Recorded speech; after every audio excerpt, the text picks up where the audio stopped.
Hi hello welcome to my channel మై సెల్ఫ్ సుప్రవీణ. అందరూ ఎలా ఉన్నారు? నేనైతే చాలా బాగున్నానండి. మీరందరూ కూడా బాగుండాలని మనస్ఫూర్తిగా కోరుకుంటున్నాను. ఆల్రెడీ మీరు డే 1 సెలబ్రేషన్స్ ఎలా ఉంటాయి మా ఊరి ఉగాది ఉత్సవాల్లో అని చూసేశారు కదా. ఈరోజు వ్లాగ్ వచ్చేసి డే 2 సెలబ్రేషన్స్ అనమాట. సో ఈ వ్లాగ్లో మీరు మా ఉగాది ఉత్సవాలలో డే 2 సెలబ్రేషన్స్ ఎలా ఉంటాయనేది చూడబోతున్నారు. So let's get into the video.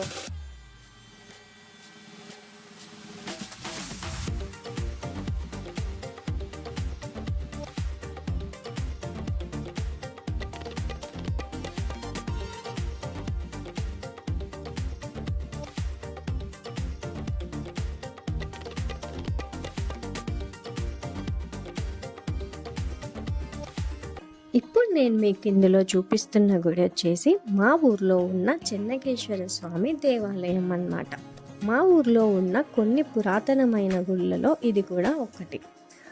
Ugadi టైంలో మాత్రం ఈ గుడికైనా ఈ గుడిలో ఉన్న దేవునికైనా ఒక ఇంపార్టెంట్ రోల్ ఉంటుందన్నమాట.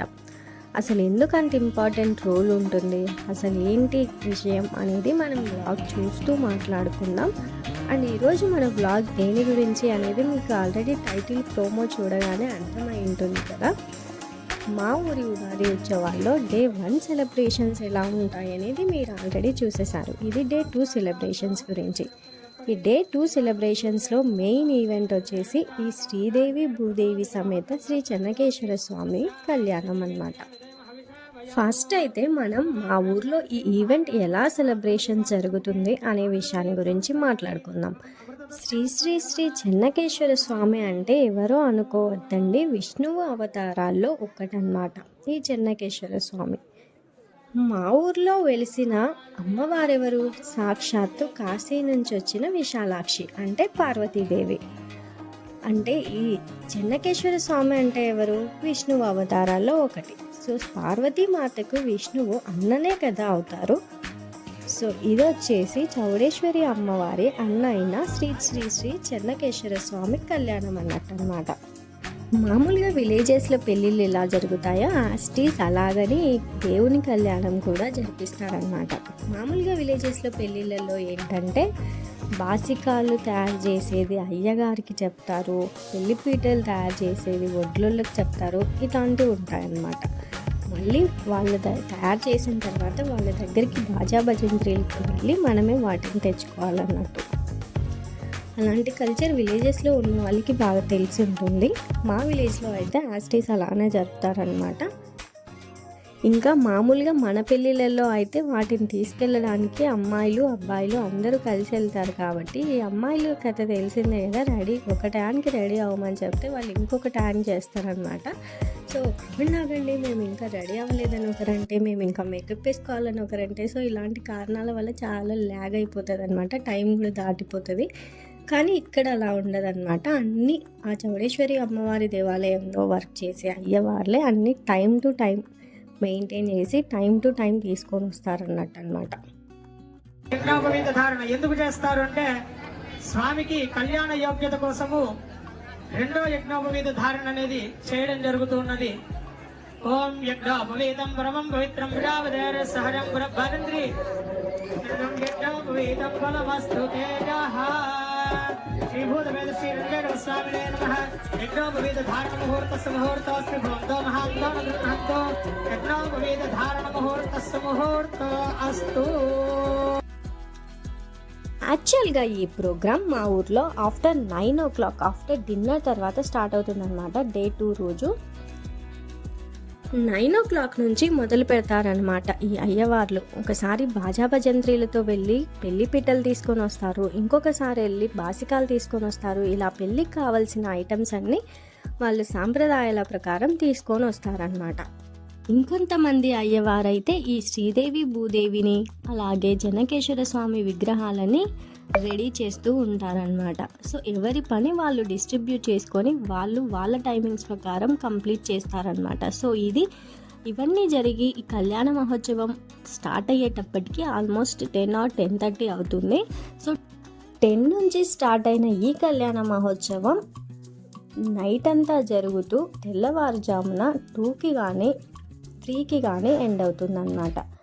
సో అంతసేపు వీళ్ళు చూసే జనాలు పెళ్ళొక్కటే చూస్తారా, వీళ్ళకి బోర్ కొడుతుంది. కాబట్టి different kinds of cultural activities కూడా మా ఊరి గుడి తరపు నుంచి అరేంజ్మెంట్స్ ఉంటాయన్నమాట.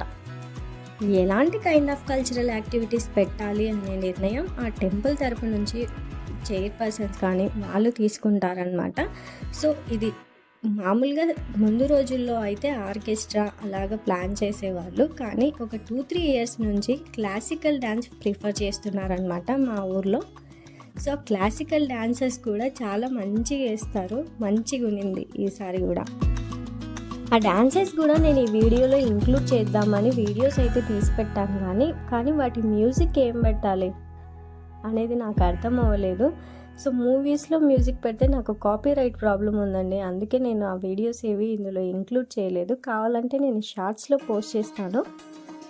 వాళ్ళ గెటప్ క్లాసికల్ గెటప్ అయినప్పటికీ కూడా వాళ్ళు ఈ జనాలు ఆడియన్స్ కోరికల మేరకు వెస్ట్రన్ డ్యాన్స్ కూడా వేసినారు. ఈ రీసెంట్ టైమ్స్లో హిట్ అయిన సాంగ్స్ ఉన్నాయి కదా, ఆ కుర్చీ నట మడత పెట్టి ఆ సాంగ్కి కూడా వేసినారు. దాంతోపాటు రీసెంట్ టైమ్స్లో హిట్ అయిన చిన్నపిల్లల దగ్గర నుంచి పెద్దవాళ్ళ దాకా ఇష్టం అయ్యే ఉంటుంది ఈ పాట ఖచ్చితంగా. ఆ పాట ఎవరైనా గెస్ట్ చేశారా అనేది కింద కమెంట్ సెక్షన్లో కమెంట్ చేయండి. ఆ పాట ఏంటంటే ఈ జడ్డిలు పేరు వీని స్టైలే వేరు. సో ఆ పాట అన్నమాట, ఆ పాటకు కూడా వేశారు. అవన్నీ నేను షార్ట్ వీడియోస్లో పోస్ట్ చేస్తాను, 1 minute వీడియోస్ లాగా. Stay tuned with our channel. యాక్చువల్గా నేను ఈ కళ్యాణ మహోత్సవం మొత్తం వీడియో తీసానండి ఈ వ్లాగ్లో పెట్టడం కోసం అని చెప్పి, కానీ ఇవన్నీ ఎడిటింగ్ చేస్తున్నప్పుడు నాకేమనిపించిందంటే ఇంత పెట్టినా కూడా ఈ జనాలు ఎవరు చూడరనిపించింది. ఎందుకంటే మనుషుల పెళ్ళిళ్ళకి వెళ్తేనే మనుషుల పెళ్ళిళ్ళే చూడరు, దేవుళ్ళ పెళ్ళిళ్ళు అంటే ఎవరు చూస్తారు చెప్పండి. కానీ కొంతమంది ఇంట్రెస్టెడ్ పీపుల్ ఉంటారు కదా, అంటే దేవుని పెళ్ళి చూడాలంటే రాసి పెట్టి ఉండాలి అని నమ్మేవాళ్ళు. సో అలాంటి వాళ్ళ కోసం నేను మెయిన్ క్లిప్స్, అంటే పెళ్ళిలో ఇంపార్టెంట్ థింగ్స్ ఏవైతే జరుగుతాయో వాటి క్లిప్స్ అన్నీ యాడ్ చేశాను ఇక్కడ. అయినా కూడా నాకు ఇది 7 minutes 8 minutes వీడియో అయింది. సో ఎవరు లాగ్ అనుకోకుండా చూడండి. Day 2 జరిగే ఈ కళ్యాణ మహోత్సవానికి అండ్ Day 3 Day 4లో జరిగే ఉత్సవాలకి లింక్ ఉంటుందన్నమాట. సో ఆ లింక్ ఏంటి అని తెలుసుకోవాలని అంటే మనం ముందు ఈ కళ్యాణం గురించి తెలుసుకోవాలన్నమాట. చౌడేశ్వరి అమ్మవారే దగ్గరుండి ఈ పెళ్లికి సాక్ష్యంగా నిలిచి శ్రీదేవి భూదేవి సమేత శ్రీ చెన్నకేశ్వర స్వామి వారి కళ్యాణం జరిపించారంట. ఆ కళ్యాణం జరిగిన తర్వాత శ్రీదేవి భూదేవి సమేత శ్రీ చెన్నకేశ్వర స్వామి విగ్రహాలతో పాటు చౌడేశ్వరి అమ్మవారి విగ్రహాన్ని కూడా ఊరిలో ఊరేగింపు జరుగుతుందన్నమాట. ఇప్పుడు మనం పెళ్ళిళ్ళు జరిగిన తర్వాత మెర్వం ఎలా చేస్తామో మనం ఆ గ్రామోత్సవాన్ని అలా ఫీల్ అవ్వాలన్నమాట.